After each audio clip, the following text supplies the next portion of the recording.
Corresponde a continuación dar paso al primer panel de esta mañana, titulado El desafío de avanzar y resguardar la calidad en el sistema de educación escolar chileno.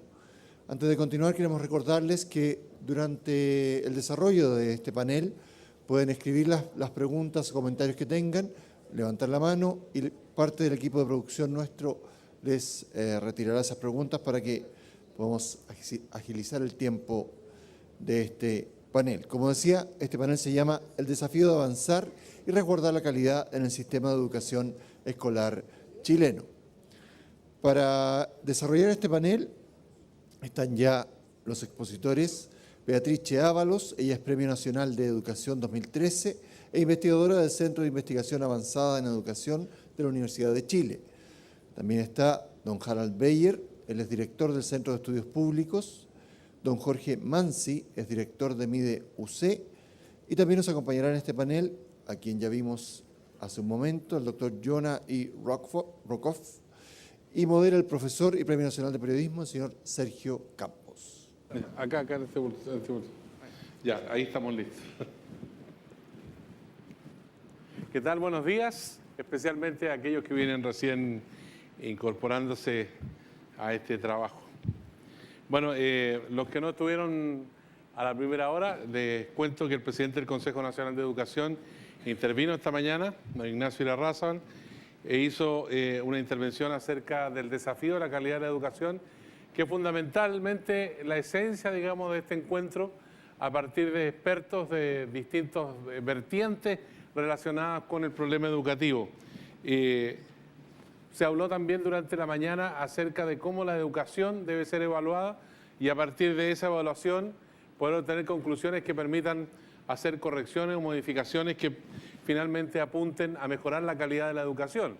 Y ese es el problema al que estamos enfrentados hoy día en Chile y que se le busca solución desde el punto de vista político, con propuestas que han ido surgiendo, con un debate muy intenso que hoy día se lleva a cabo en el Parlamento, pero también las entidades de la sociedad civil están participando activamente con puntos de vista con respecto a estas temáticas. Ha dicho Ignacio Irarrázaval esta mañana que es urgente avanzar en equidad porque se necesita construir un sistema que sea justo, que sea incluyente y que permita que todos dispongan de una buena educación independiente de su origen o de condición. También ha dicho esta mañana que en esta tarea hay actores involucrados en todo el proceso educacional y que deben ser validados con el propósito de que sea también una reforma integradora, es decir, los estudiantes, los profesores, los padres, los establecimientos, las instituciones, en fin, el gobierno, el Parlamento, todas aquellas instituciones que forman parte de la realidad de nuestro país. Además, ha hablado específicamente con respecto a la evaluación, que hay distintos enfoques para tratar el tema de la calidad. Ha dicho en primer lugar que la evaluación de la calidad pone énfasis en las mediciones cuantitativas que no implican necesariamente una mejora de la docencia y el aprendizaje, una de las alternativas, y la otra, el mejoramiento de la calidad que se enfoca en las actividades de docencia y aprendizaje, incluyendo temas como el desarrollo del currículum y utilizando métodos cualitativos de medición. Se plantea también una pregunta que vamos a buscar respuesta con nuestros panelistas aquí, de acuerdo con su especialidad y las disciplinas de las que provienen. ¿Qué debería caracterizar esa educación de calidad? Hay un factor clave, eso sí, y decisivo para lograr ese objetivo. La tarea que hacen los profesores en el aula y de la forma como interactúan con los estudiantes. Ese elemento se considera fundamental para entrar entonces en una discusión que permita entregar y aportar ideas al desarrollo de este debate nacional. También habló acerca del marco regulatorio que existe en nuestro país, donde nuestro sistema carece de un marco de estas características que sea adecuado, lo que ha redundado en grandes disparidades con respecto a la calidad de los programas de estudio y una diversificación de la oferta extremadamente poco transparente. Esto representa sin duda un daño y que está latente en el sistema educativo. Eso es parte de los elementos fundamentales de su intervención en la mañana, que fue mucho más extensa de lo que yo acabo de reseñar y que está disponible a partir de ahora en el sitio web del Consejo Nacional de Educación. ¿Sí? ¿Puedo anunciar eso? Sí, no hay problema. Está. Vamos a presentar entonces a nuestros panelistas de este tramo, de esta convocatoria del Consejo Nacional de Educación. Beatriz Ábalos, Premio Nacional de Educación 2013, investigadora del Centro de Investigación Avanzada en Educación Universidad de Chile y portavoz del Plan Maestro. Hay otros antecedentes también del currículum que es bastante nutrido de todos los participantes en esta jornada que ustedes los tienen en sus carpetas. Harald Bayer, investigador y director del Centro de Estudios Públicos, que ha sido ministro de Educación también, ha estado muy cerca de los problemas más candentes en este ámbito y los ha vivido intensamente. Jorge Mansi, director de MIDE de la Universidad Católica, de la Pontificia Universidad Católica, psicólogo también de esa casa de estudio, está con nosotros, de tal manera que entramos en materia para hablar acerca del mejoramiento de la calidad de la educación y también nos acompaña, por supuesto, Jonah Rokoff, doctor en Economía de la Universidad de Harvard y de la Economía de la Universidad de Amherst. ¿Está bien?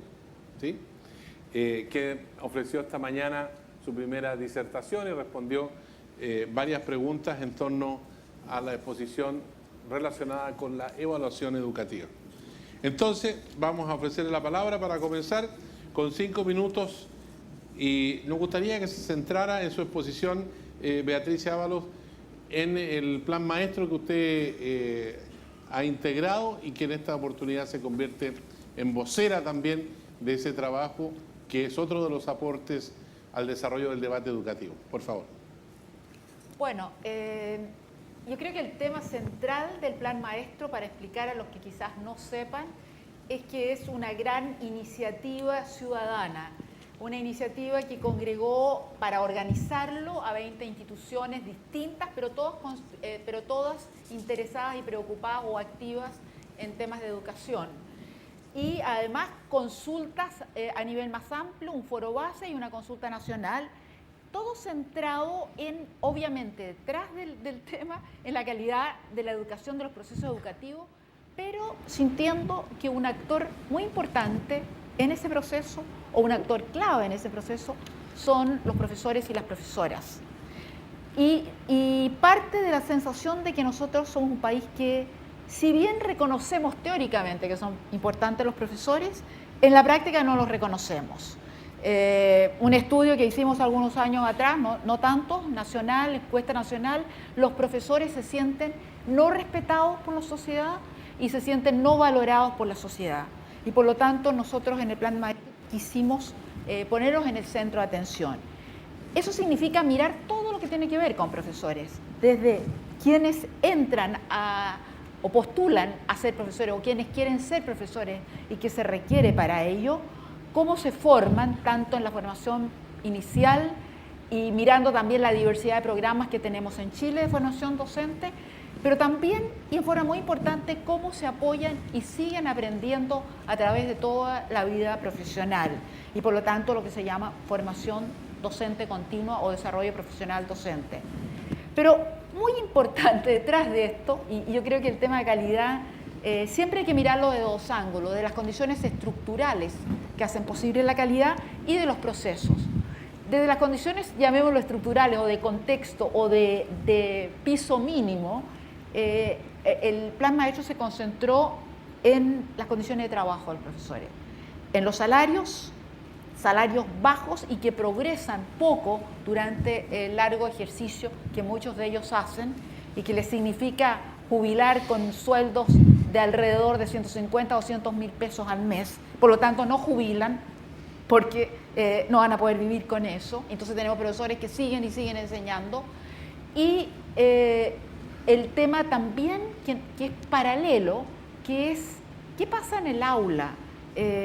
¿Cuántas horas está el profesor enseñando alumnos directamente y cuántas horas tiene para preparar, para atender a aquel alumno o alumna que no entendió la clase o que tiene dificultades de aprendizaje, para trabajar con los apoderados, para colaborar y aprender unos de otros en instancia de desarrollo profesional dentro de los colegios? Y la respuesta simple en Chile es que tenemos una pésima proporción de horas, lo que se llama lectivas no lectivas. 15 horas para hacer todo esto que no es enseñar, y 15% del tiempo y 75% del tiempo dedicado a enseñar. Esa proporción es baja en relación al promedio OCDE de país con el que nosotros nos comparamos. Participamos en la prueba PISA y nos importa mucho acercarnos, y estamos muy por debajo de ese promedio. Y por tanto, eso también constituyó un tema muy central de las discusiones, y el sentido también, yo creo que coronando todo esto, este sentido que la docencia es una profesión, y como profesión necesita una muy buena preparación y un modo de trabajo que siempre se va revisando, que siempre se va mejorando. Y por eso también comienza el documento que está circulando, o las propuestas que están circulando para ser firmadas, y que ya entregamos al Ministro de Educación, con una reafirmación de la importancia de la docencia como profesión, como cualquier otra profesión. Y no estamos de acuerdo en ese sentido con una profesión que aprende menos porque no tiene una buena institucionalidad formadora, o una profesión que no tiene posibilidad de seguirse formando porque no tiene condiciones de trabajo que se lo permiten.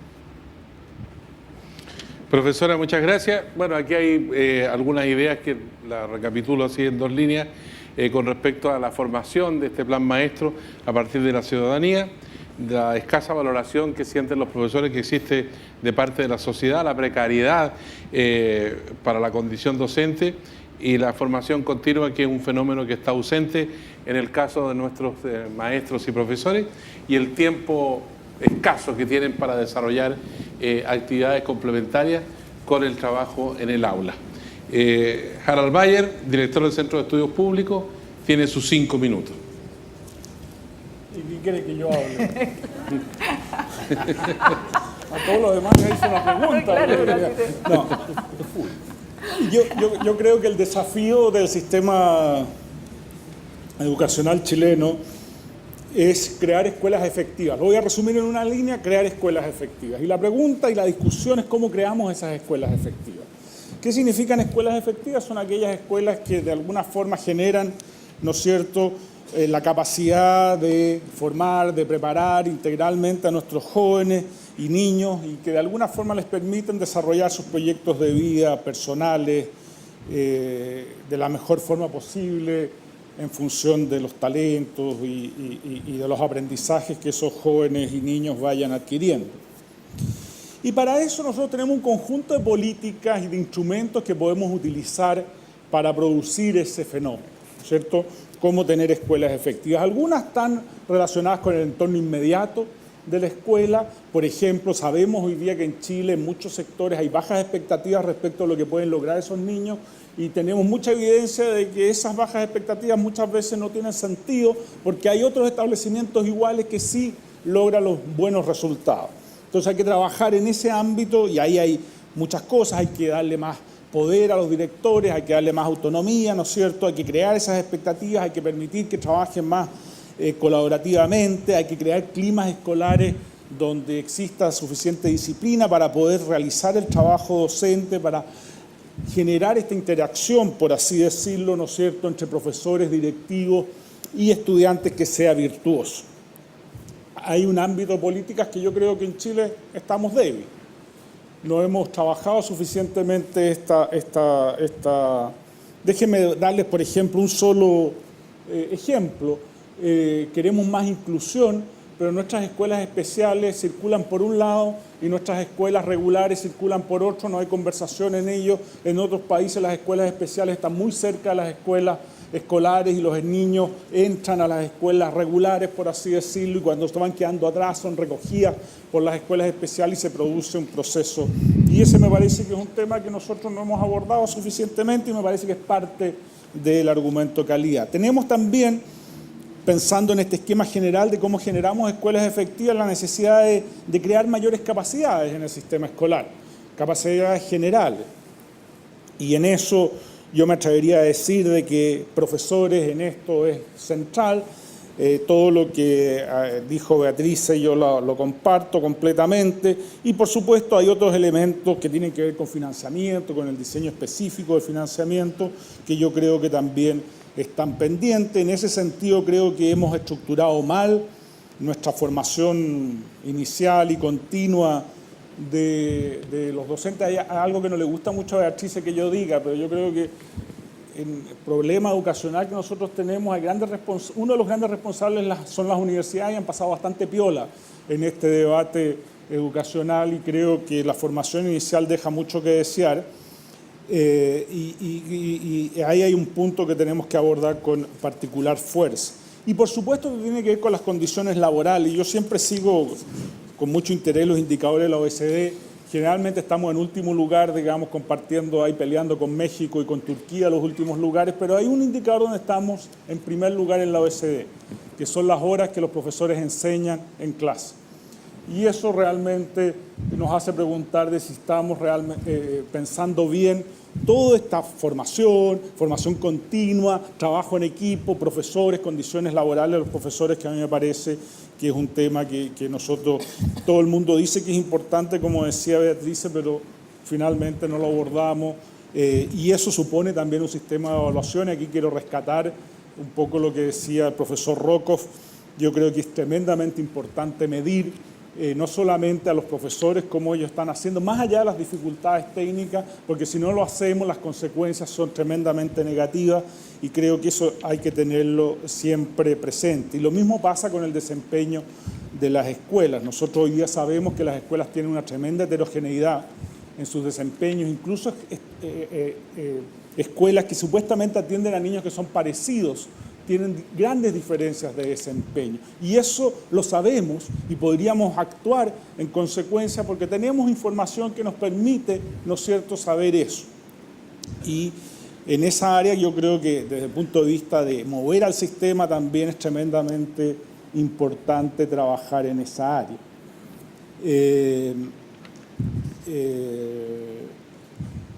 Y claro, el debate educacional entre medio, digamos, toma estos temas, pero no los toma con la fuerza deseada, y creo que aquí el diagnóstico que uno puede entender en la discusión, ¿no es cierto?, es que Chile efectivamente tiene problemas de calidad, equidad y segregación, y la discusión está en cómo lo resolvemos esos problemas. Y claro, hay una visión de que estos problemas serían consecuencia del diseño de nuestro sistema educacional. ¿No es cierto? Por lo tanto, hay que cambiar el diseño del sistema educacional. Y la debilidad de este argumento, yo no digo que no haya que cambiarlo, que no haya que cambiar aspectos, yo quiero discutir un poquito la importancia que se le atribuye a esto. La debilidad de este argumento es que Chile en los últimos 20 años es el segundo país que más ha avanzado en términos de desempeño después de Letonia. Por supuesto, partimos de un nivel muy bajo. Pero también hemos avanzado no solamente en desempeños promedios, sino que también hemos reducido las brechas de equidad entre jóvenes de altos ingresos y jóvenes de bajos ingresos. Hemos aumentado la cobertura sin aumentar la segregación. Y si eso es así, ¿es compatible esta historia con la evidencia que estamos recolectando? Y no parece muy compatible. Y por lo tanto, tal vez los problemas están en otro lado. Y no tenemos que descuidar, más allá de esta discusión normativa que es muy valiosa, ¿no es cierto?, no tenemos que discutir los otros temas. Y ahí está el tema de los profesores, que yo creo que es tremendamente importante. Está también el tema de la inclusión más general que yo planteaba al principio. Y con esto termino. Y fíjense ustedes los datos que obtenemos de las diferencias que hay entre jóvenes de altos ingresos o niños de altos ingresos y bajos ingresos. A los 3 años, medido por distintos indicadores, la diferencia entre esos jóvenes, entre esos niños, a los 3 años, de altos y bajos ingresos, es equivalente a las mediciones que se les aplican de 0,3 desviaciones estándar. Eso es más o menos lo que indican distintos indicadores test como, no sé, como el test, el BIP, ¿no es cierto?, o el BATAL, todos estos test que se les aplican a los niños. Y ya a los 6 años, la diferencia es de 1,2 desviaciones estándar. Y después, las diferencias prácticamente no aumentan. En términos de desviación estándar con el SIMS o con la APCU. Siguen siendo muy altas, pero el gran aumento de brecha se produce en los 3 y los 6 años. ¿Y qué estamos haciendo ahí? con fuerza para corregir ese problema. Muchas gracias. Gracias, profesor Valle. Bueno, y nos plantea la idea esta de la escuela efectiva donde haya formación integral, pero hay una barrera ahí que son las expectativas pesimistas que ha señalado y que habría que superarlas y que hay que construir todo esto en base a disciplina, interacción e inclusión. Estaba hablando con dos profesoras de Pudahuel que hacen clase en una escuela especial y son 180 alumnos y dicen que nadie los toma en cuenta, ni del ministerio, ni de la comuna, ni nadie los toma en cuenta, ni los considera en la realidad, y son 180 estudiantes que están ahí en esa escuela y donde trabaja un grupo de profesores bien importante que nos revela entonces que esto de la inclusión es también una tarea pendiente. Por lo que nos decía Harald Bayer, estamos con un problema de productividad que no solamente es en el campo de la generación de recursos, de bienes y servicios, sino también en el campo de la educación se presenta ese problema, muchas horas en el aula y al final los resultados no son los que uno quisiera. Le vamos a ofrecer la palabra al profesor Jorge Mansi para que nos cuente cuáles son los elementos prioritarios para avanzar en calidad desde su perspectiva, de su disciplina, y que no pueden quedar fuera de este debate a nivel país. Ok, bueno, muchas gracias por la invitación a participar en este panel y voy a tomar esa pregunta que se puede tomar de muchas formas en el foco que ha tenido la conversación de esta mañana, desde la presentación del doctor Rokov. Se ha producido un evidente consenso internacional sobre la importancia que tienen los docentes dentro de las políticas de calidad. O sea, uno no puede pensar simplemente que las escuelas efectivas van a ocurrir sin preocuparnos sistemáticamente de qué pasa con el actor principal del proceso educativo.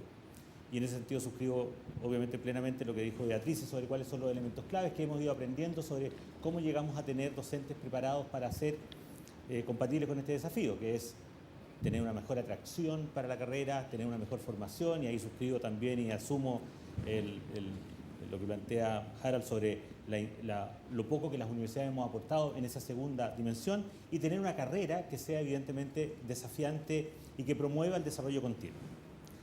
Y aquí tenemos el tema de que el punto de partida que tenemos cualquier país que mira este problema es que sabemos que nuestros docentes no han sido atraídos a la carrera, no han sido formados ni han tenido oportunidades de desarrollo profesional como los que uno quisiera que tengamos. Y por tanto tenemos que preocuparnos de cómo hacemos en el proceso intermedio, mientras no instalamos todo eso que, por ejemplo, ha propuesto el Plan Maestro para nuestro país, para poder avanzar con la capacidad docente. Entonces, para mí el desafío principal en el corto y mediano plazo es cómo mejoramos continuamente la capacidad de nuestros docentes, asumiendo que la gran mayoría de ellos tiene que mejorar sus prácticas. Y en ese sentido, ahora saltando al tema de la evaluación, lo que nos tenemos que preguntar es qué tipo de dispositivos de evaluación del desempeño nos van a ayudar a promover ese mejoramiento continuo. ¿Cómo podemos acortar esta brecha de desempeños lo más rápidamente posible, pensando que la gran motivación de los docentes es el mejoramiento? Los docentes son los profesionales expertos en aprendizaje, por tanto son también preocupados de su propio aprendizaje, y lo que tenemos que hacer es dar reglas del juego que promuevan ese aprendizaje. Yo soy hijo de una profesora, así que lo viví permanentemente durante mi infancia. Sé que esa es la motivación central de un docente, pero el problema es que el sistema no necesariamente ha entregado esas reglas. Y aquí hay una cuestión sobre la evaluación, ¿no es cierto? Yo creo que estamos felizmente en una situación muy distinta hoy día de donde estábamos hace solo 15 años atrás en esta discusión, cuando se aprobó la evaluación en Chile, que es uno de los primeros sistemas en Latinoamérica, que fue previo incluso a que en muchos estados norteamericanos y que en Europa se instalaran procesos de evaluación. Estábamos en un escenario bastante más precario de información.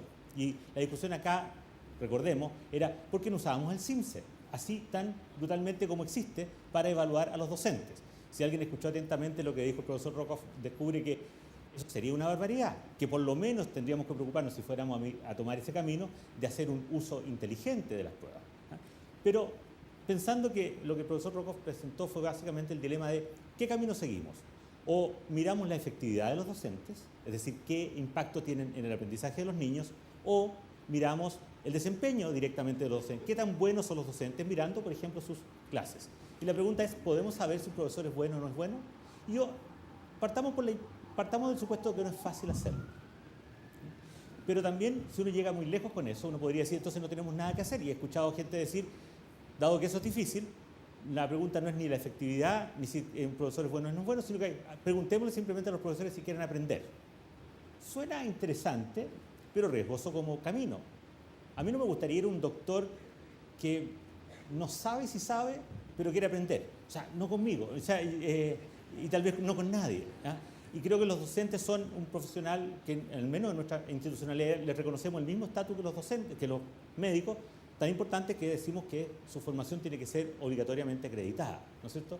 No sé si la acreditación que se ha creado es la, o sea, sabemos que no es la que quisiéramos tener, pero tenemos que avanzar en eso, pero esa es harina de otro costal. Entonces, estamos en un escenario distinto, donde digo, aunque no sea fácil, hemos avanzado mucho en los últimos 15 años en entender un poco más de esto. Primero, las dos cosas, las dos respuestas no están disociadas.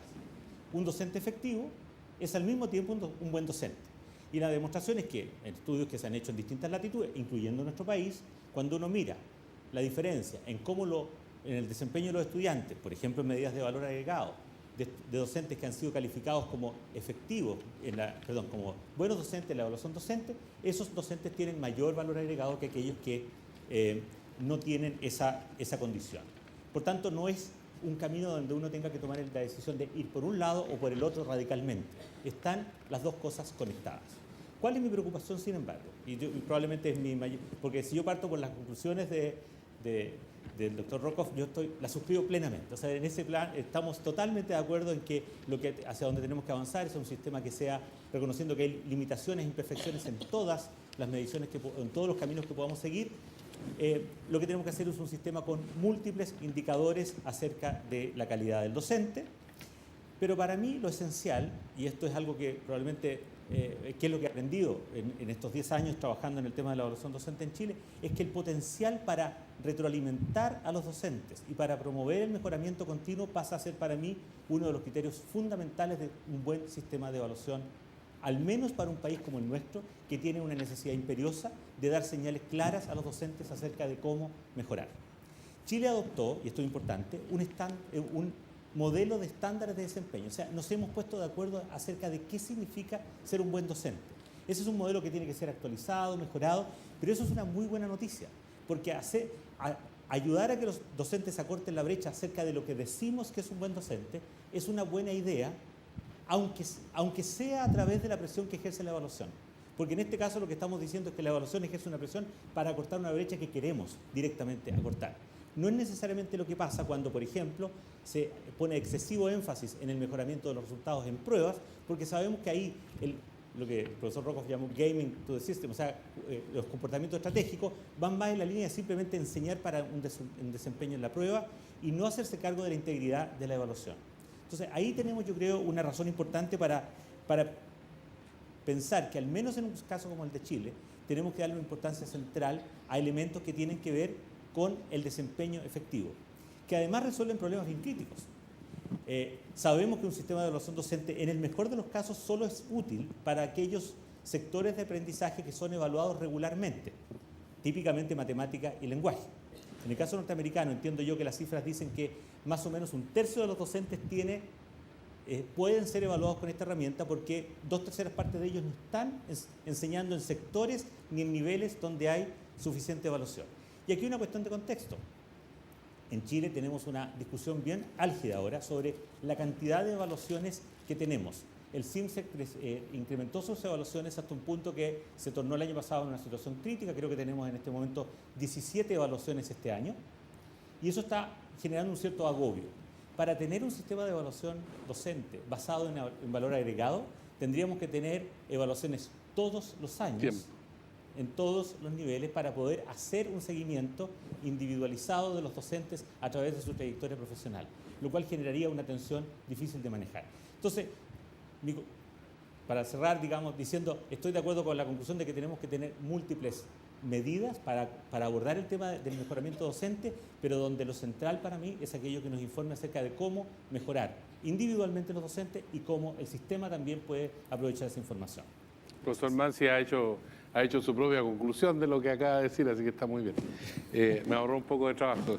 Pero el modelo del buen docente también debería contribuir, ¿no es cierto?, a crear un estadio de autoevaluación, que es fundamental también en este proceso. Ahora, nos gustaría que el doctor Jonas Rokoff hiciera un comentario acerca de lo que ha escuchado y lo pudiera alimentar con su experiencia y su conocimiento en torno a esta materia para ir dilucidando, digamos, cuál es el camino que podríamos seguir en la educación chilena, si estos elementos han sido para usted importantes en términos de alimentar su cultura educativa de Chile. Yes, it has. And I should say, the first thing that I'm not an expert on the Chilean system, but from what I have learned over the past few weeks and even over the past few years, is that Chile is relatively advanced in its thinking about teaching as a profession and about thinking about how to structure systems of school choice and evaluation and assessment.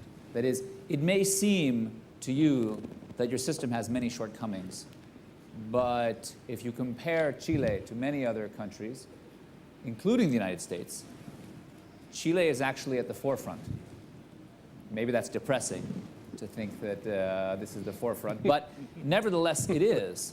And so I think that the first thing that the discussion should center on is not, in terms of thinking about the direction to go, is to say, as Howard alluded to, you've already gone a fair distance down a very important path. And the results, I think, have been good so far, but of course not good enough. And so, in my mind, changing these systems in a dramatic way, in a drastic way, would be a mistake. And what needs to be done is to think about how do we make adjustments and changes that don't destroy any of the gains that have been made so far, but point the system in Chile towards the path that it needs to go on from this point forward. So I think that I'll just make a few broad observations about the system as it with regard to teachers. I think a universal issue in many countries that are unhappy with their overall performance on measures of international achievement like the TIMSS and PISA is the notion that teaching is not regarded as a prestigious occupation, and the most capable young people are not viewing teaching as something that they want to do.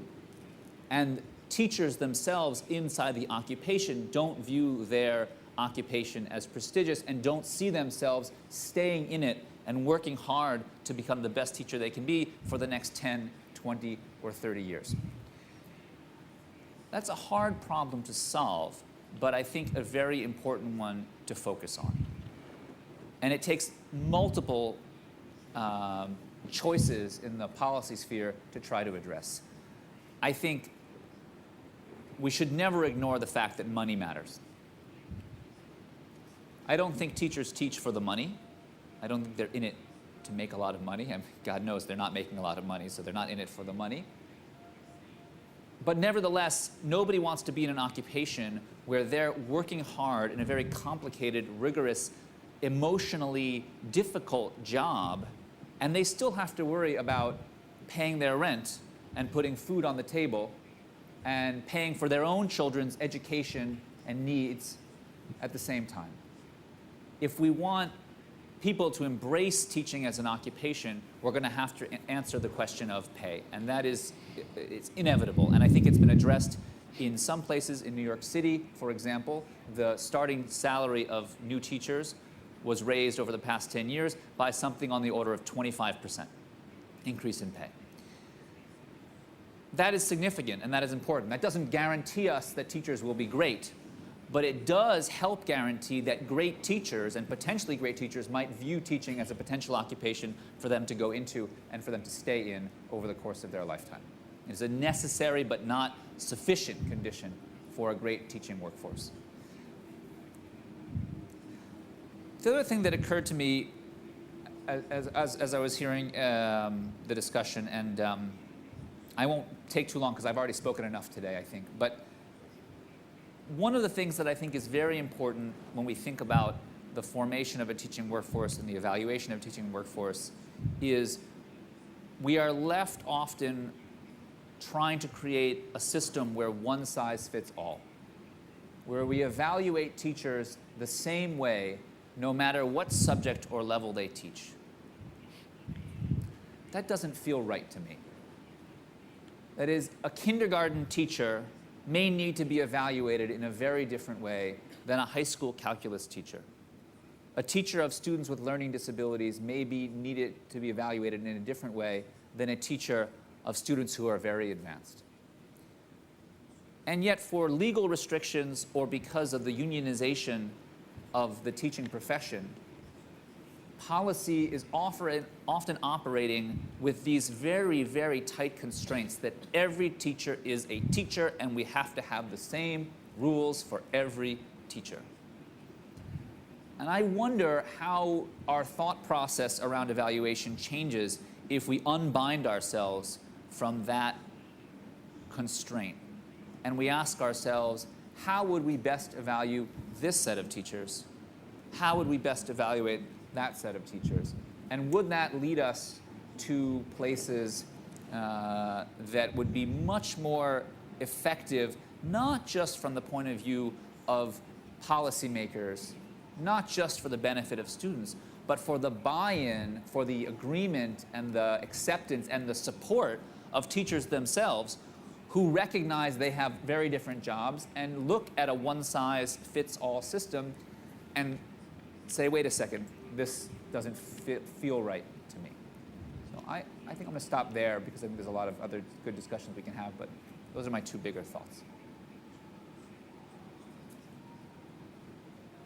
Bueno, hay un elemento que es bien importante en el debate que tenemos acá en Chile, que algunos ven como la reforma educacional, como un proceso que está en discusión en este momento en el Parlamento, como un cambio drástico, profundo, radical, y consideran que ese es el camino, y usted ha dicho que eso constituye sin duda un problema, el cambio drástico constituye un error.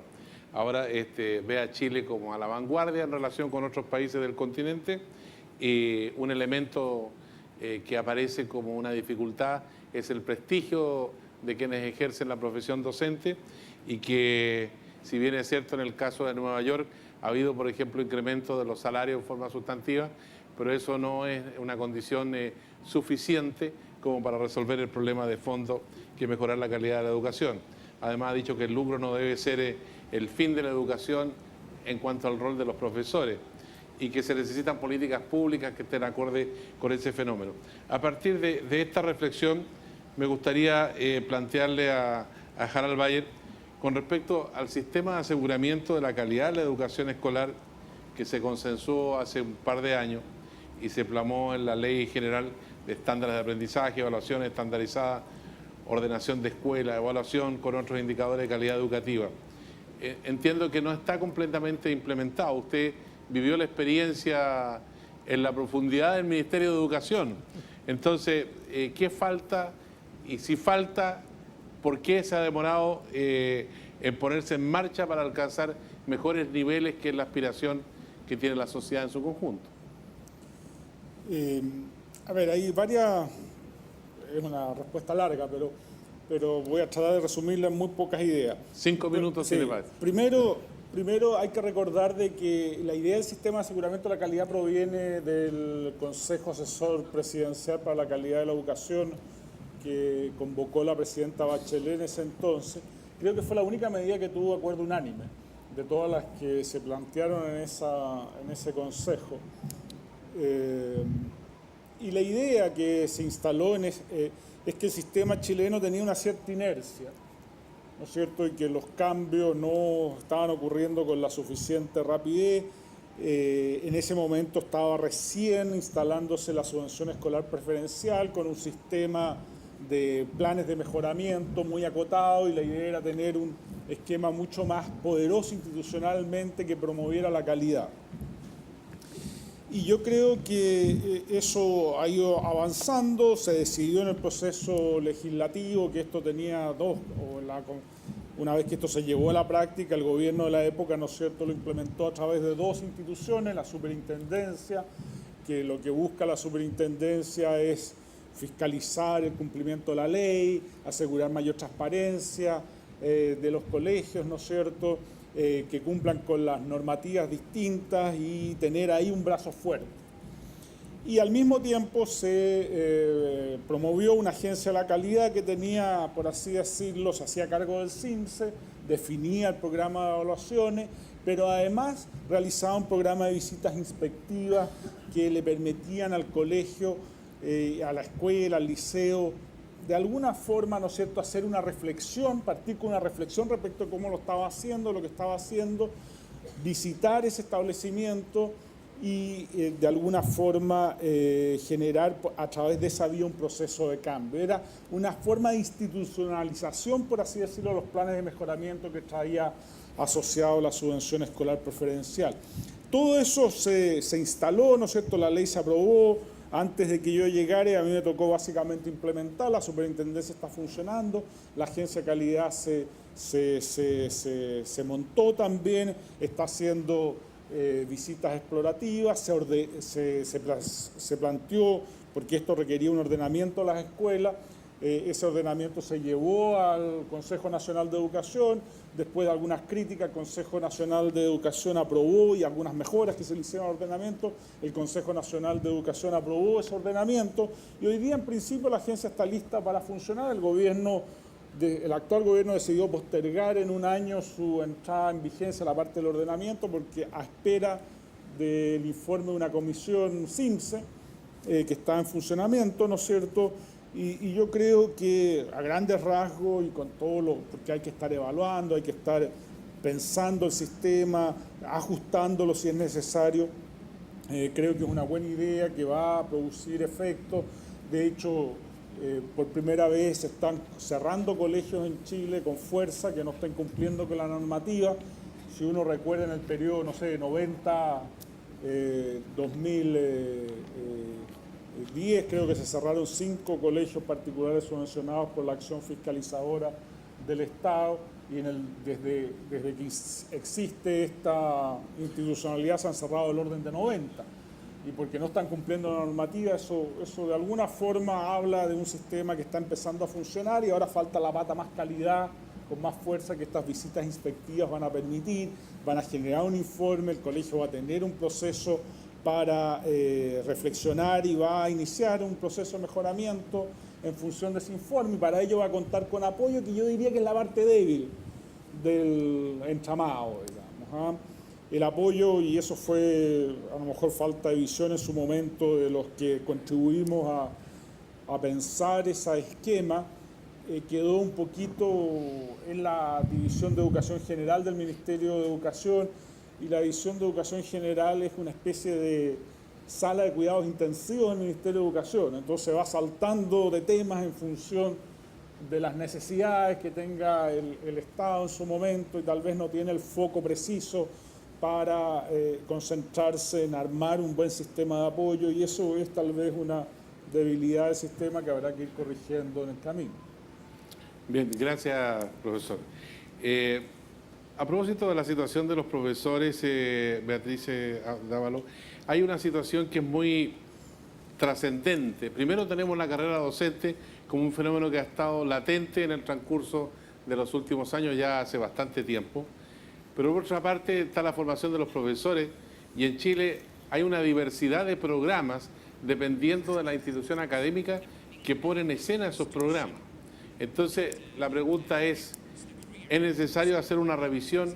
¿Quién se hace cargo, digamos, en términos de política pública, de la formación de los profesores?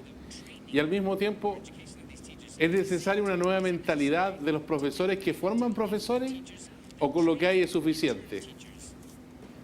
Bueno, son me parece grandes preguntas respecto a la formación docente. Yo creo que en Chile hemos tenido durante largo tiempo una especie de sistema desregulado respecto a la formación docente. En los años 90, la formación docente a comienzos de los 90 estaba en muy mal estado. de eso había investigaciones, había evidencia, de todo. Hubo un programa que me tocó coordinar en ese momento que se llamó el FID, Formación Inicial Docente, Fortalecimiento de la Formación Inicial Docente, que duró 4 años y que afectó a 17 instituciones que en ese tiempo eran la mayoría, tenía la mayoría de los estudiantes, 80%, algo así. Fue un comienzo de cambio, pero es un comienzo de cambio que no se continuó. O sea, no se continuó un apoyo desde el Estado, para decirlo así. Y después viene un periodo como de interregnum que no pasa nada y empiezan a crearse nuevos y nuevos programas de formación docente, simplemente porque había más interés en la población estudiantil, sobre todo la población estudiantil que quería ingresar a la universidad pero que no tenía las capacidades en términos de resultados PSU o notas en un nivel que le permitiera entrar a las carreras más prestigiosas. Entonces hay un gran crecimiento que ahora ha empezado a bajar, que ya no es igual, pero que permitió el desarrollo de instituciones, programas de formación, llamémoslo así, precarios. Rápidamente se buscaba quien hiciera las clases, se adoptaban probablemente la estructura tradicional de curso, pero no sabía mucho lo que ocurría, y sobre todo las prácticas profesionales y cuidadas no ocurrían bien. Ahora, yo diría que hoy día, en este momento, hay una especie como de...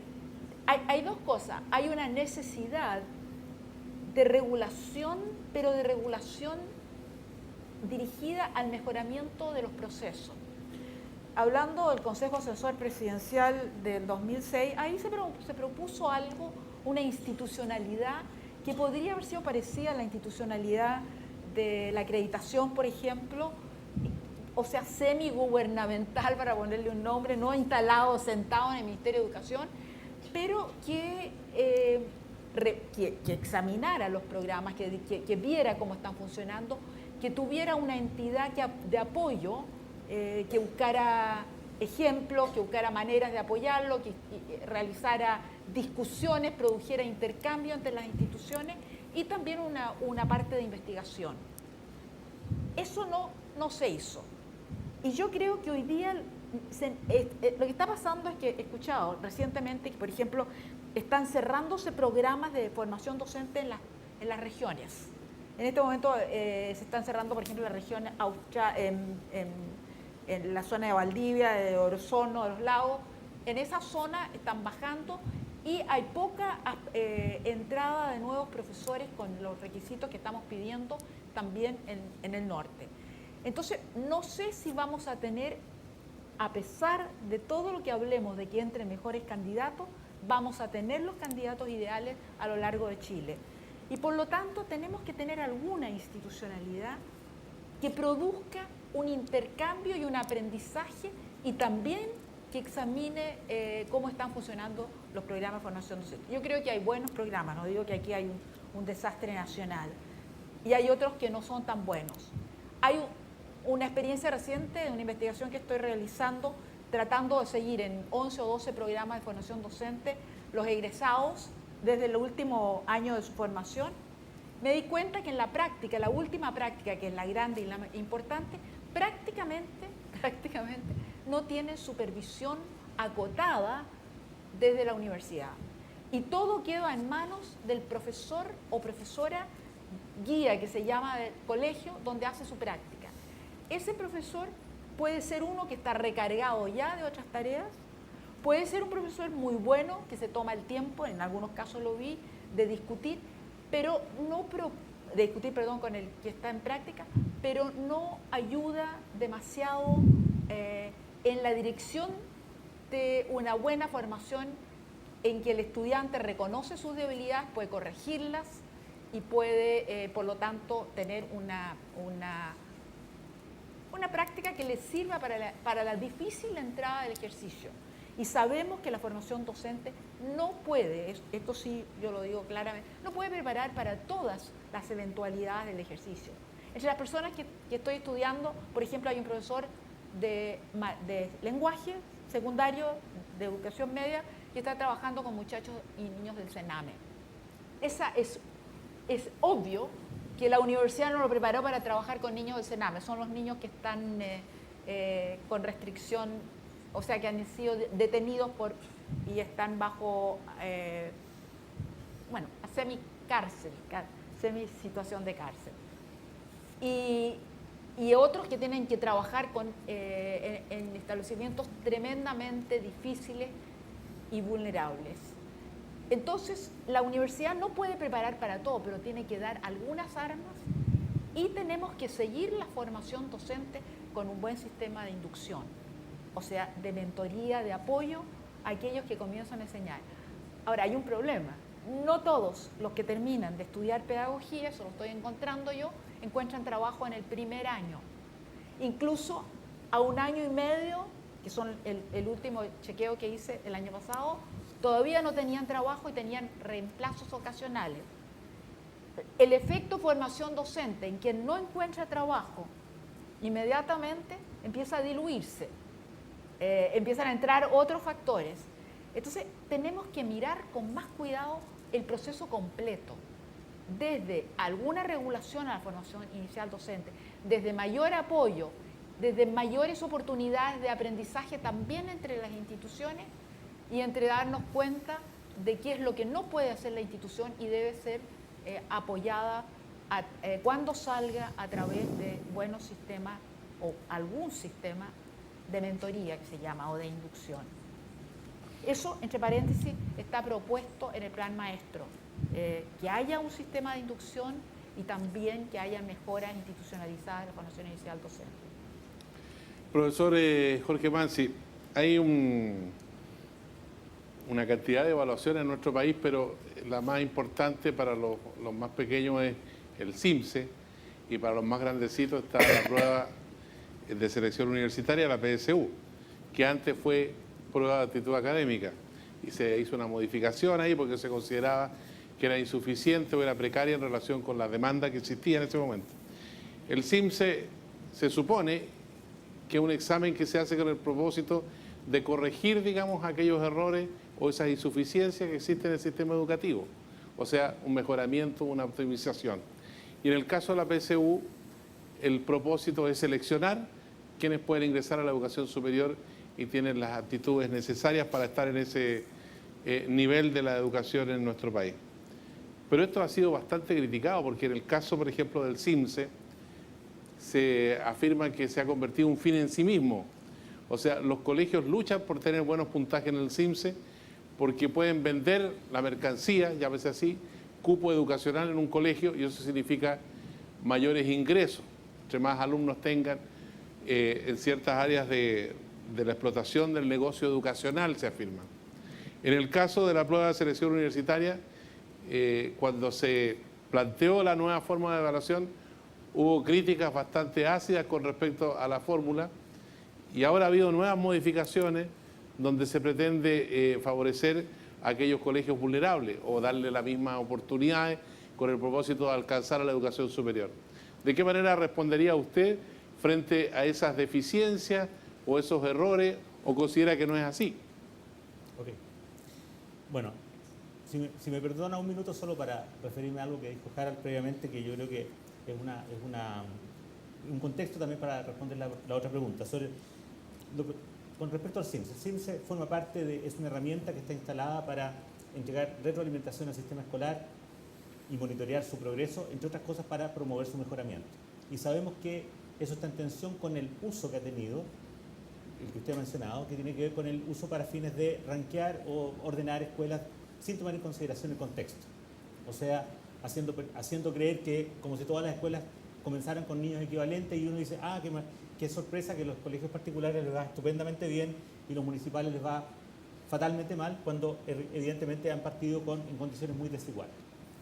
Eso en realidad fue felizmente abordado conceptualmente en el sistema de aseguramiento de calidad en dos formas. Una, diciendo no podemos mirar la calidad de la enseñanza solamente atendiendo a un indicador que es el CIMSE, sino enriquezcamos esto. Ya. Y la ley dice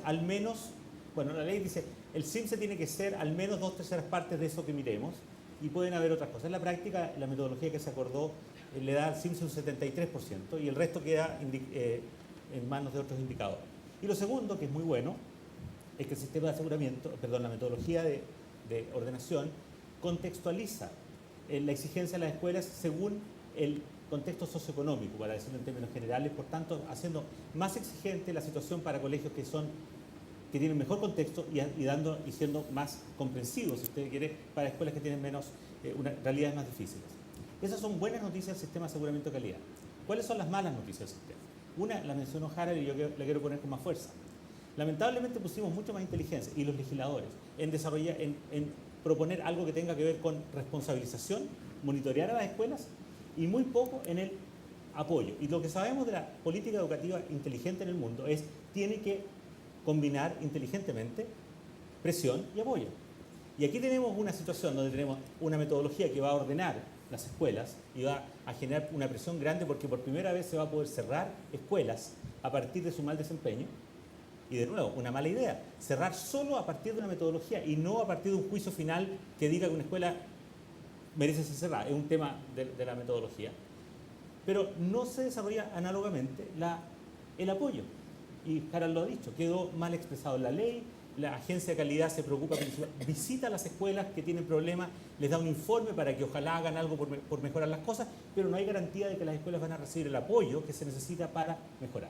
Por tanto, ¿cuál es el problema de Chile? El problema de Chile es que tenemos que, junto con tener, y yo estoy de acuerdo que tenemos un buen sistema de monitoreo en el caso del aprendizaje de los estudiantes, en el caso de los docentes, incluso de los egresados de pedagogía, pero lo que no hemos desarrollado análogamente son herramientas para apoyar. Y no hemos regulado el mal uso de las pruebas, que es el problema que genera el CIRSE. El problema del CIRSE no es la calidad de la prueba, es el mal uso que se hace de la prueba. Y al punto que incluso tenemos, y perdonen que use el ejemplo que lo he usado en otras ocasiones, alguna agencia del Estado, por ejemplo el Consejo de la Transparencia, solicitándole a los apoderados que pidan un dato individual que en rigor no existe, porque el CIRSE no produce resultados individuales, pidiéndole a los padres de familia que les soliciten a otra agencia del Estado que le entregue un resultado individual.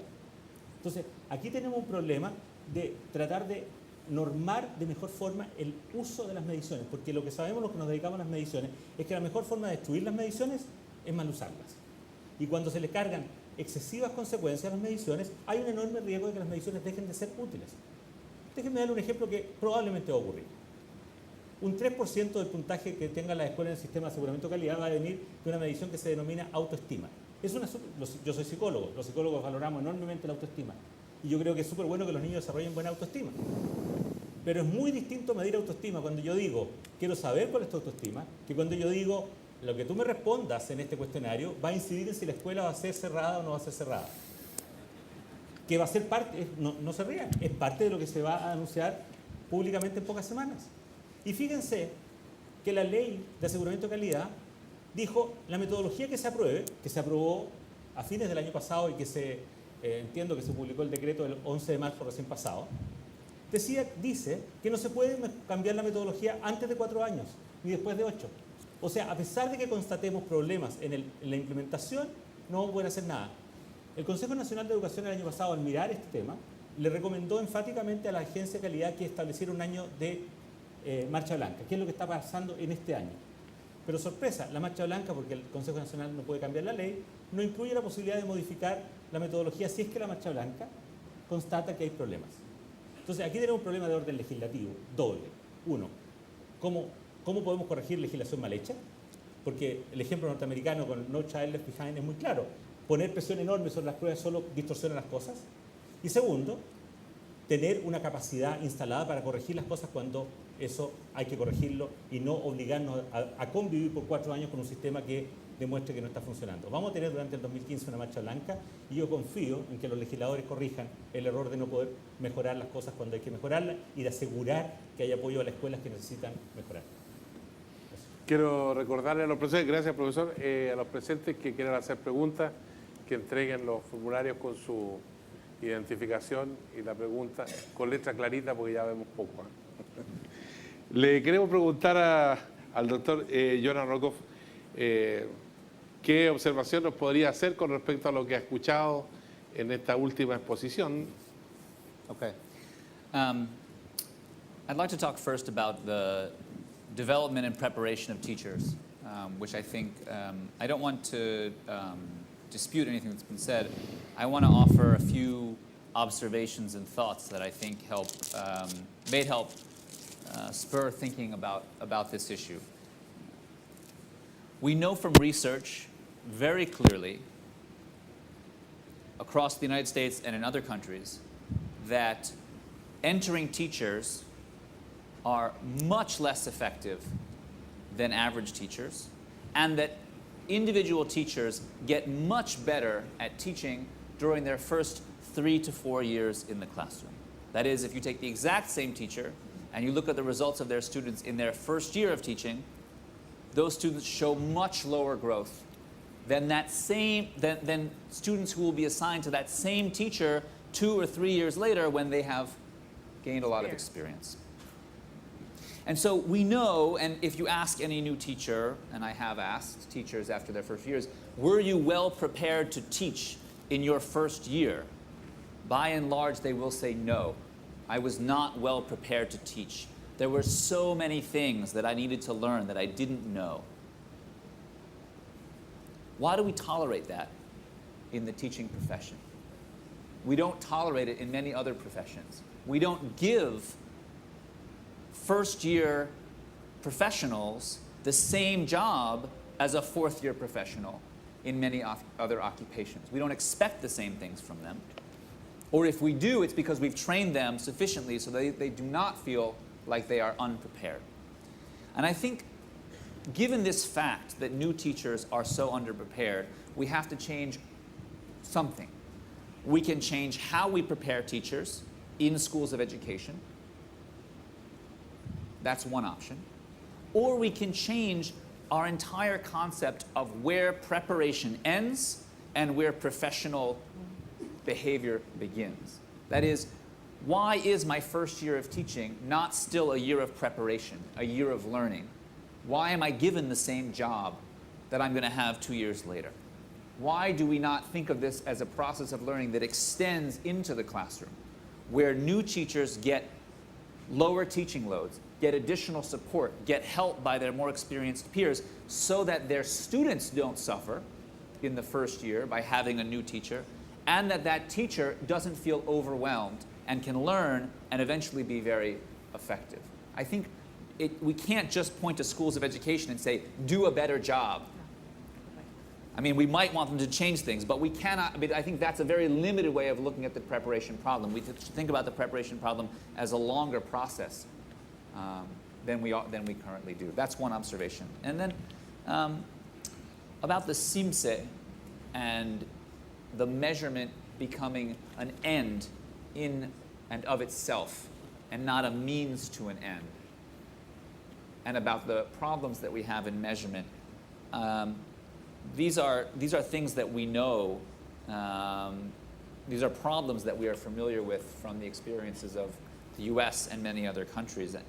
What I worry about in something that was brought up is we think that it's a problem that parents put a lot of weight on the CIMSE when they decide where to send their child for school. They say, oh, your rank is here, your rank is here, and then the schools worry about where is my rank, what is my rank? And what I ask myself then is, how were parents making choices about where to send their child to school without the CIMSE? What if we took the CIMSE away? They couldn't look, you can't look at the CIMSE. You have to choose a school, but without the CIMSE. What the heck are parents using? Because all of a sudden you give them one number, CIMSE, and they focus on that, it must mean that the rest of their information was pretty bad. That parents are making a very important choice about where to send their child to school without knowing very much about the educational quality at that school. So I think that the overweighting on the CIMSE says something more broad about the problems of information that parents face in making educational choices on behalf of their children. And that we should think about the CIMSE problem as a broader problem of how we communicate to parents about the quality of their education and how we engage parents in learning about the school. Why aren't parents in the school? Why aren't they observing what goes on in the school before they send their child there? Why aren't they having meetings with teachers? Why aren't they getting better information about how to make those choices? I think that, that's the bigger question that I have in my mind when I say it's a problem that people are focusing too much on the CIMSE. Muchas gracias, doctor. Bueno, ¿podríamos adoptar un procedimiento antes de ir a las preguntas? ¿Ya están las preguntas? ¿Sí? Y después dejamos 2 minutos para el final para los comentarios de conclusión que puedan hacer ustedes, cómo dar un salto en la calidad. ¿Cómo podría el docente evaluador saber que debe mejorar? Si al recibir los resultados de la evaluación docente, estos no son específicos en cuanto a lo que está mal, de acuerdo al marco de la buena enseñanza. Pregunta Elsa Allende Orellana, directora y profesora de aula, Escuela Especial Aconcagua de Pudahuel, dirigido al profesor Jorge Mansi. Bueno, a propósito de eso, la evaluación docente ha hecho, ha tenido como uno de sus finalidades entregar una retroalimentación específica e individual al docente que identifique las razones por las cuales ha sido calificado de la forma que recibe, especialmente en el instrumento que es juzgado por otros pares, que es el portafolio. El portafolio en el caso de Chile incluye una parte documental y la afirmación de una clase. Y está en el marco, en el manual de la evaluación se indica qué aspectos van a ser evaluados y esos aspectos están asociados a rúbricas. Hay más o menos unas 24 o 23 rúbricas para la evaluación y basado en los resultados de la rúbrica se reporta a los docentes las razones por las cuales ha sido calificado en cada aspecto de la forma que lo ha sido. Esa información evidentemente es individualizada en el sentido que se hace una identificación de a qué nivel de desempeño corresponde cada uno de los aspectos evaluados, pero no es específicamente individual en el sentido que no hay una especie de informe personal escrito para cada docente por separado, porque eso está fuera del límite de un sistema de evaluación de altos números. Estamos hablando de 18.000 profesores por año. Pero se ha buscado hacer lo más específico de esa retroalimentación y hay un continuo proceso de mejoramiento de la retroalimentación para hacerlo más útil para el mejoramiento de las prácticas en el aula futuras. Gracias, profesor. Profesora Beatriz Ábalos, si la sociedad tiene relación con la imagen de ser humano y sociedad que queremos construir, ¿cuál sería la noción de calidad y qué mediría esa calidad en un sistema educativo que ha eliminado progresivamente asignaturas que aportan a una educación integral, verdadera, como filosofía y las artes en general? ¿Qué debe hacerse frente a esto? Pregunta Alex Maureira, profesor de filosofía y magíster en educación de la Universidad de Chile, del Colegio San Fernando de Peñalolén. Bueno, es una muy buena pregunta y es una pregunta que se hace, que la he escuchado muchas veces de profesores y de padres de familia también. El problema que tenemos, y yo creo que esa es la razón de ser de esta pregunta, es el énfasis, yo aquí es un problema de medición, como se dice en inglés, el énfasis que le damos a los resultados de las mediciones oficiales que hace que disminuya entonces la presencia de las otras actividades que se realizan, que están en el currículum escolar de alguna manera, reducidas puede ser en cantidad, y que desarrollan a las personas en todo el ámbito artístico, el ámbito social, el comprender la historia del pensamiento como es la filosofía, y eso de alguna manera yo creo que es un tema pendiente en nuestro sistema educacional, cómo corregir, porque yo creo que no es la visión del sistema el que la educación se restrinja al conocimiento que se adquiere en ciertas materias únicamente. Y por lo tanto es bueno seguir preguntando porque debe buscarse una forma, no un CIMSE de arte, ojalá, sino que formas de darle importancia a esas áreas en el colegio, que puede ser la redistribución del horario y que yo diría que algunos directores podrían tener posibilidad de hacerlo. Hay horas de clase en que se pueden desarrollar, del horario escolar en que se pueden desarrollar actividades artísticas o por ejemplo de ejercicio físico pero interesante, Y todo eso es un tema que necesita conversación en las políticas y también a nivel de cada centro escolar. Gracias, profesora. Darío Marambio, asesor de director del Centro de Liderazgo Educacional, Fundación de Educación 2020. Esta pregunta se la planteamos a Harald Bayer. Profesor, para usted va la pregunta. Como asesor de directores de colegios vulnerables, hemos detectado serias necesidades en la formación de las competencias directivas. ¿Por qué no se ha creado un centro de formación, training para directivos y escolares? Bueno, se privilegió una solución intermedia, ¿no? En su momento, que fue estos planes de formación directiva.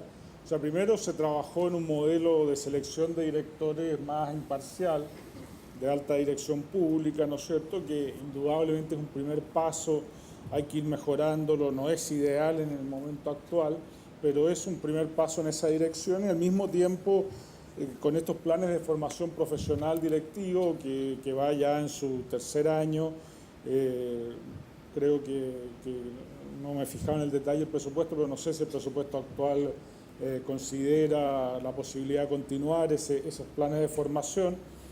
Y en el fondo la idea de eso era trabajar con las instituciones de educación superior. Entonces la Universidad Católica ha presentado su plan, la UMS ha presentado su plan, y es tal vez una forma, y hay que evaluarlo ahora, y hay que ver si esos planes están funcionando, y de alguna forma, ¿no es cierto?, seguir trabajando en esa línea, ir acotando y ver cuáles son los planes que están teniendo efecto. A mí, en general, yo soy muy contrario a jugarme por una política específica todo el tiempo y un centro específico. Creo que hemos aprendido ya de la experiencia de que eso no funciona. Yo mencionaba un poco estas 1.200 horas o el récord de horas frente a clase que tienen los profesores producto de la jornada escolar completa, ¿no es cierto?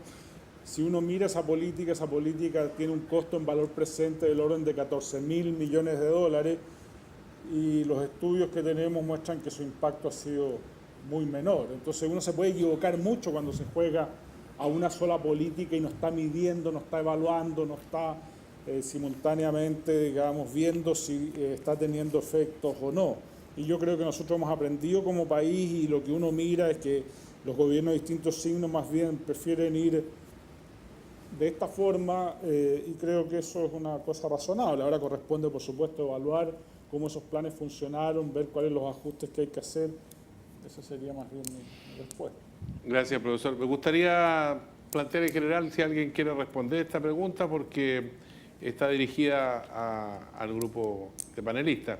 En relación a la formación de docentes, ¿se evaluó, se estudió volver a un sistema específico de formación como eran las escuelas normales de antaño? ¿Qué ventaja tiene un sistema de formación docente como este? Adriana Cerón, jefe de carrera del IP Culinari, ¿está bien? ¿Sí? ¿Dije bien? ¿Qué pasa con las escuelas normales? ¿Quiere decir algo, profesor Mansi? No, yo creo que Beatriz, yo soy una normalista, pero A ver, Beatriz, yo creo que estamos en el siglo XXI y las normales fueron una gran institución en el pasado.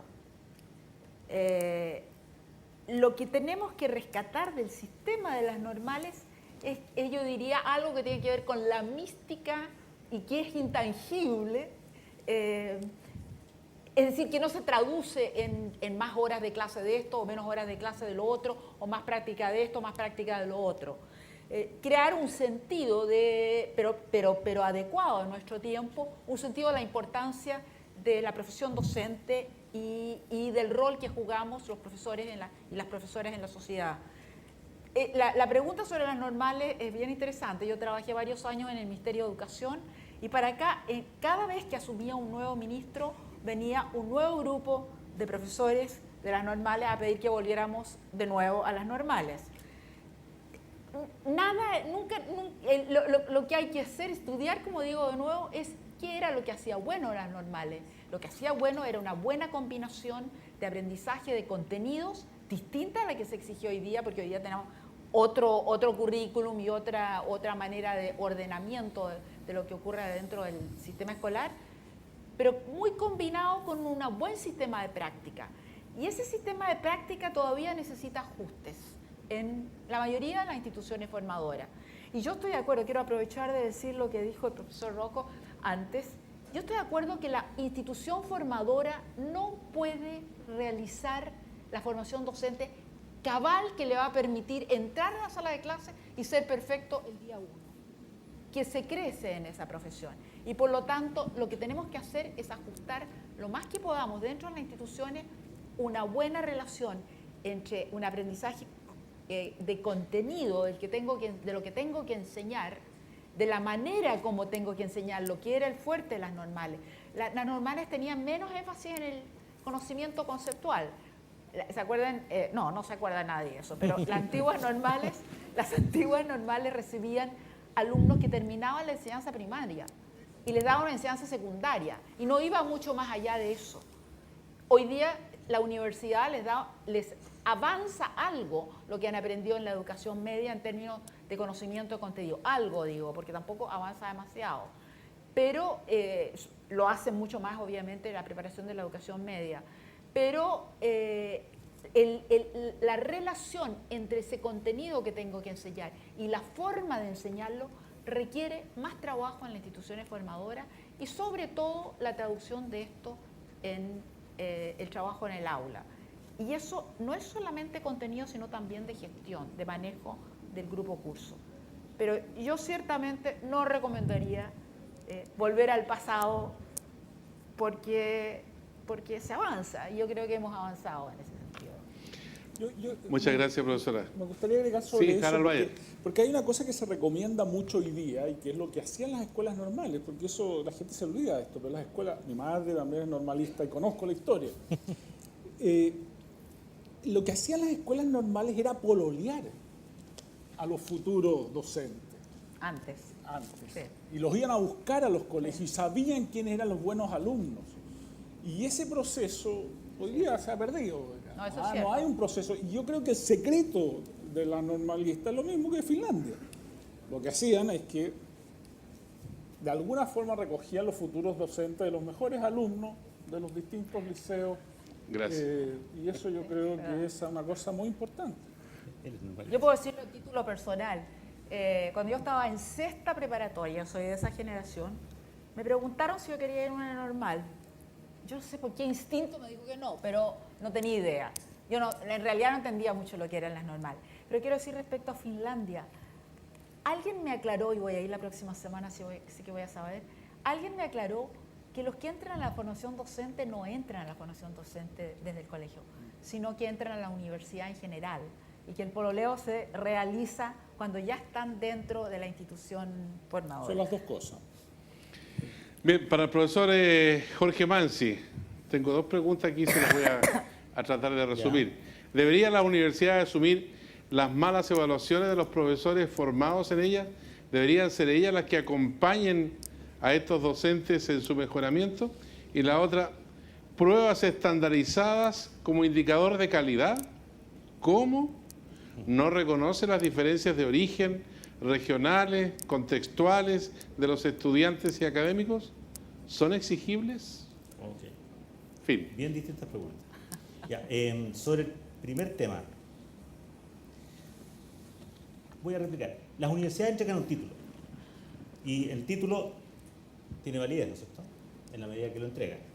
Entonces, si la universidad se responsabiliza de haber entregado un título, ¿tiene alguna responsabilidad en que ese título no esté acompañado de suficiente garantía de que la persona ha estado bien formada?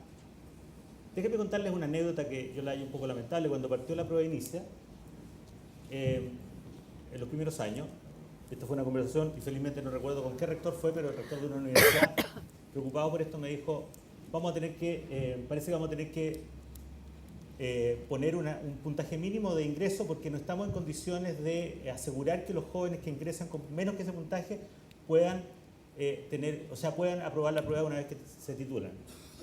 Y yo le pregunté, ¿pero usted igual le entrega el título? Sí.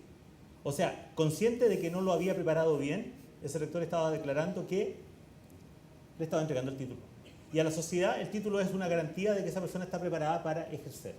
Entonces, si me pregunta, yo soy académico, si los académicos tenemos que hacer, o sea, las universidades tenemos que asumir nuestra responsabilidad. Si decimos que si se nos entrega la autorización para entregar un título, tenemos que ser responsables de que ese título valga.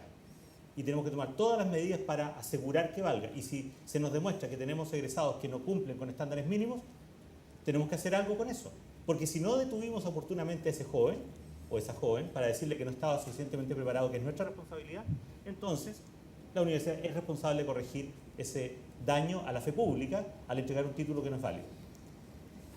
Con respecto al segundo punto, a ver, yo creo que el tema de las pruebas tenemos una contaminación en la discusión de las pruebas estandarizadas, primero porque se ha instalado la idea de que las pruebas estandarizadas tienen que ser de cierto tipo. Por ejemplo, todas tienen que ser censales. Por ejemplo, todas tienen que medir solo ciertos sectores. Si yo me voy al esfuerzo que hizo durante los últimos años un grupo de tarea en la UNESCO, ellos identificaron, fíjese, 7 ámbitos en los cuales se pueden desarrollar mediciones estandarizadas. Y además de numeralismo y matemática, y además de literacidad y comunicación, ellos hablan de cultura y artes, de aprendizaje y cognición, de aspectos sociales y emocionales, de bienestar físico, ciencia y tecnología. O sea, partamos por decir, no es cierto que las pruebas estandarizadas tengan que estar restringidas a ciertos ámbitos. Otra cosa es el uso de las pruebas estandarizadas. Yo insisto en este punto, porque ya lo digo, ¿se puede medir desarrollo social y emocional? Sí, por supuesto. Los psicólogos tenemos muchas mediciones de autoestima, tenemos muchas mediciones, por ejemplo, de empatía, pero si transformamos alguna de esas mediciones en mediciones de altas consecuencias, créanme que la medición se destruye. Entonces no es un problema de la naturaleza de la medición, sino del uso de la medición. Y la validez de los instrumentos de medición se mide no solamente por lo que, entre comillas, mide, como tradicionalmente a la gente se le decía, sino que también por el uso e interpretación de esos puntajes. Entonces, pongamos esa distancia. Y esto nos permite también discutir o redefinir qué es lo que queremos hacer con el CIMSE. El CIMSE no tiene que estar solamente obligado a medir aquello que va a generar reportes a nivel de escuelas. Podemos medir muchas cosas que son valiosas para el sistema educativo, que son un monitoreo muy deseable. Por ejemplo, a propósito de la pregunta que hacía antes un profesor de artes, era, creo, ¿no es cierto? Sí. Podemos medir eso, claro.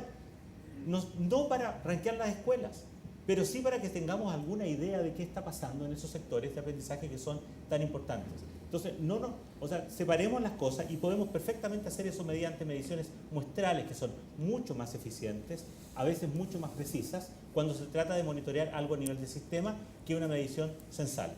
Entonces, yo creo que hay que abrir un poco el abanico de posibilidades porque hemos estado demasiado restringidos al mal entendimiento que genera el uso, especialmente el mal uso del CIMSE en nuestro medio. Profesor Rokov, ¿cómo se está abordando en Estados Unidos los desafíos del nuevo paradigma de la educación para las nuevas generaciones de estudiantes? Pregunta Enrique Ociazón, director del IP ProJazz de música.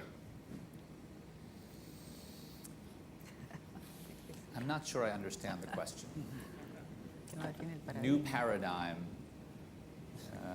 is a bit vague for me. ¿Quiere que le repita la pregunta? Yeah. I'm not sure I understand Repitió la pregunta, es que es muy general. No sé si repetir la pregunta me va a ayudar. Sí, ¿cuál es el paradigma de la formación de las nuevas generaciones de los estudiantes en Estados Unidos? Esa es la pregunta. Is there any paradigm about how to train new teachers in Ok. Sorry, alumnos de enseñanza, no alumnos en general, sorry. Bueno, lo que mencioné antes, cuando estamos hablando, es una idea sorry, English is going to be easier for me. It touches on the discussion we were having earlier about can we trust that preparation at the School of Education really truly prepares someone to enter into a classroom.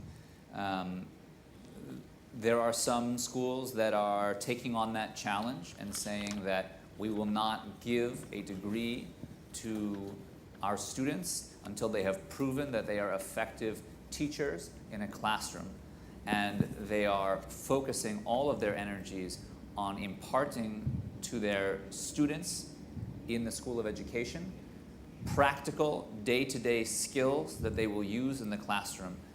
A lot of focus on lesson preparation, on using student data to evaluate what students have learned and what they should be teaching the next day, on practical day-to-day methods for teaching, on how to ask questions, on how to set up a classroom, on how to create rules for students to follow every day, daily practices, daily routines, etc., etc., etc. All the things that I think teachers learn on the job in the first 2 years, they're trying to rewind the clock and put that at the forefront of their educational process.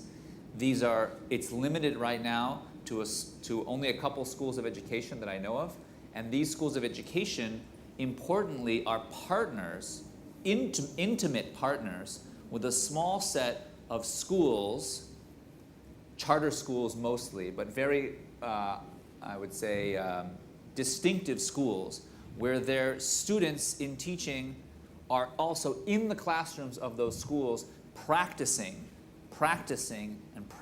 these methods in order to be fully effective by the time they get their degree.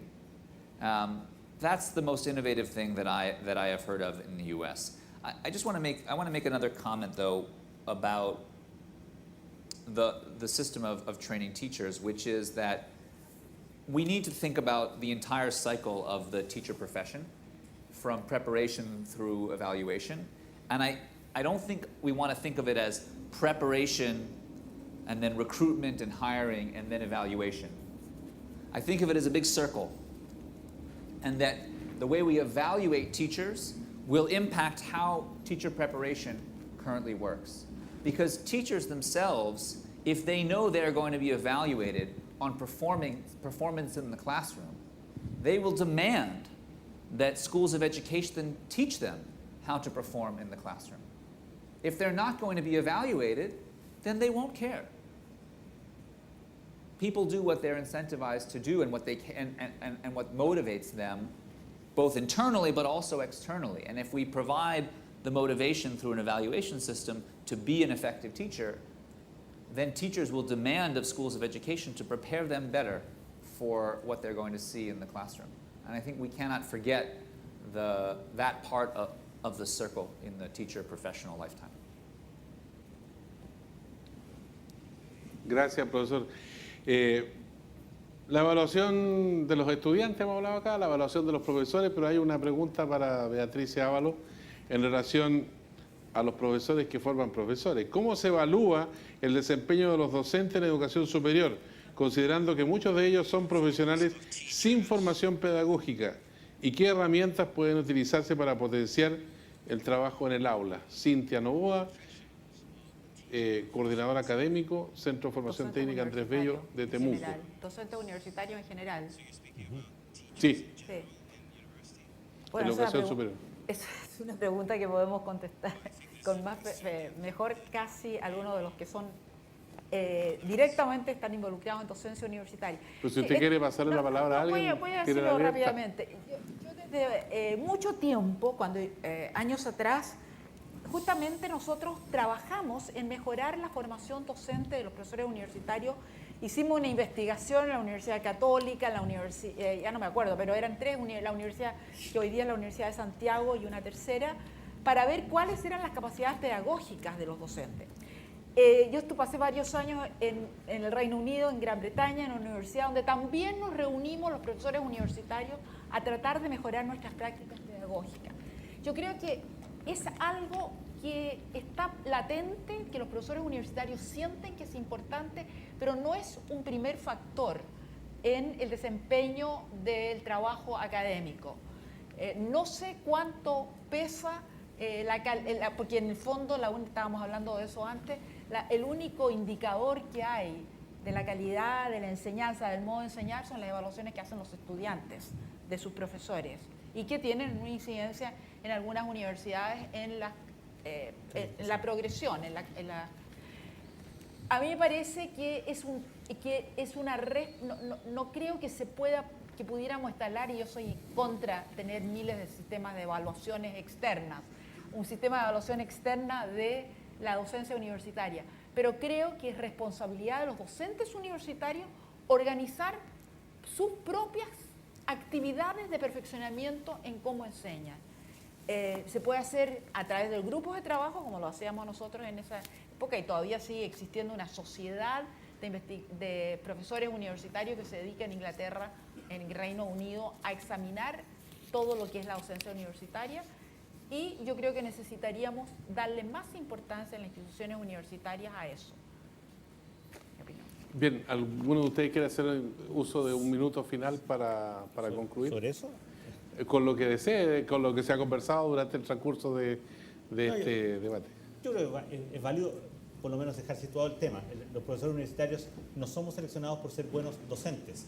Somos seleccionados por razones bastante distintas, probablemente muchos por simplemente haber demostrado que tenían una suficiente preparación en la disciplina, que son buenos investigadores, pero ninguna de esas dos cosas predice que alguien va a ser un buen comunicador, un buen docente, y no tenemos mucha cultura para entender siquiera los grandes temas. Tenemos prácticas evaluativas muy diversas entre escuelas al interior de una misma universidad. Son temas que no se discuten. Yo creo que hay mayor conciencia de los problemas, pero todavía no tenemos las herramientas en las universidades para poder corregir algo que hemos dado por establecido, porque así como exigimos que los docentes de aula escolares tengan una preparación específica, autorizamos que los docentes universitarios no tengan ninguna preparación y ahí estamos. Profesor Harald Bayer. No, solamente para terminar recordando que en general las políticas educativas tienen beneficios y a veces también tienen costos. Y a mí me parece un poco raro que en Chile, por ejemplo, se pueda cerrar un establecimiento porque las escaleras no tienen antideslizantes, digamos, y si además comete alguna otra falla de esas características, digamos, después de 2 o 3 veces se pueda cerrar, pero si tiene persistentemente malos desempeños no se pueda pedir que deje de recibir subvenciones. Y me parece que esa consecuencia al lado de los beneficios que tiene en largo plazo es muy superior y por lo tanto a mí me preocupa esto de que escucho como la idea de regular el CIMSE, ¿no es cierto?, el mal uso. Indudablemente que siempre estos instrumentos se pueden usar de forma que a lo mejor a uno no le gustan tanto, pero los países que han intentado este camino lo han terminado abandonando. Tal vez el ejemplo más claro es Australia, ¿no es cierto?, que trató de regular, por ejemplo, que no se pudieran hacer rankings, hoy día abandonó completamente eso. La Australian Times publica todos los años un ranking de los establecimientos, ¿no es cierto?, y de hecho hoy día es fácil acceder a la información del desempeño de cada establecimiento, incluso entregan a propósito dado que los padres están presionados por conocer los resultados de los estudiantes, entregan los resultados de los estudiantes de una forma bastante inteligente, no con el puntaje, ¿no es cierto? Y los padres ya, la ansiedad de conocer el puntaje de sus hijos ha disminuido sistemáticamente, de acuerdo a las encuestas que ellos tienen en Australia, con este indicador que está entregado en banda. Y por lo tanto a mí me parece que aquí hay que no renunciar por los eventuales costos cuando los beneficios son tremendamente importantes desde el punto de vista de la discusión, de conocer información y de saber efectivamente lo que queremos hacer. Más bien el desafío de los responsables de diseñar estos instrumentos, de entregar la información suficiente para que esto sea ponderado adecuadamente y no la política un poco de esconder o prohibir ciertas cosas para que los eventuales malos usos no sean legítimos. Y en ese sentido me parece, yo encuentro razonable que el legislador haya sostenido 4 años antes de hacerle modificaciones para evaluar mucho más comprensivamente el efecto que está teniendo este sistema de aseguramiento de la calidad. Bien, quiero agradecerle en nombre del Consejo Nacional de Educación a los distinguidos panelistas por haber participado en esta jornada de promoción de la calidad de la educación en sus distintos niveles.